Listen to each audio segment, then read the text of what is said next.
فیاض الحسن چوہان کو پنجاب کی وزارت اطلاعات سے ہٹانے کا تو سب کو علم ہے۔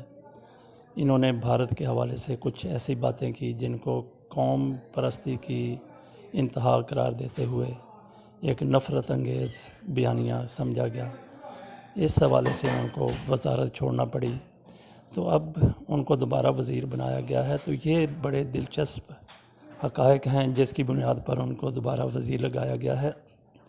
اصل میں عثمان بزدار کے مقابلے میں اسلم اقبال بھی خود کو وزیر اعلیٰ کا امیدوار سمجھتے رہے ہیں اور اس کے لیے بھی وہ کوشاں بھی ہیں، اور شاید اندر کھاتے وہ کچھ کر بھی رہے ہوں، ان کی سرگرمیاں بھی ہوں۔ تو ان کو وزیر اس لیے لگایا گیا کہ وہ عثمان بزدار کا مقابلہ تو نہیں کریں گے سامنے آ کر، تو ان کی وہ بیانات ان کی حمایت میں دیں گے جس طریقے سے خوشامد کرتے ہیں عموماً وزیر اطلاعات جو بھی ہیں مرکز میں ہوں یا صوبے میں ہوں۔ تو اسلم اقبال کو اس لیے لگایا گیا تھا کہ وہ عثمان بزدار کی تعریفیں کرتے نظر آئیں گے، لیکن انہوں نے عثمان بزدار کی شان میں ایک بھی لفظ نہیں کہا۔ تو اس وجہ سے پھر فیاض چوہان ہی حکومت کا ایک چائس نظر آئے جو اپنے وزیر اعلیٰ کی تعریفیں کرتے رہیں۔ اس بنیاد کے اوپر ان کو وزارت دوبارہ سے دی گئی ہے، یعنی وزارت خوشامدیات بنایا گیا ہے ان کو۔